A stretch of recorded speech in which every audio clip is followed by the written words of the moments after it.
તુલસીદાસ પટેલ. હું કોરોનાનો પેશન્ટ હતો. પછી કોરોનામાંથી મને એક સાઇડ ઇફેક્ટ જીબી સેન્ડ્રમ, જે જીબીએસ કે છે ભાષામાં, એને માટે બીજા દવાખાનામાં દાખલ થયો. ત્યાં મને ટ્રીટમેન્ટ મૂકી પડતી.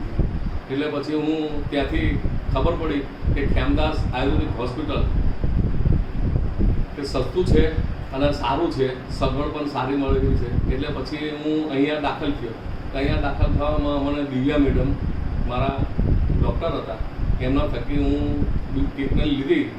એટલે પછી અહીંયા બહુ જે દિવસે આવ્યો તે દિવસે ઉચકીને લાવ્યા હતા.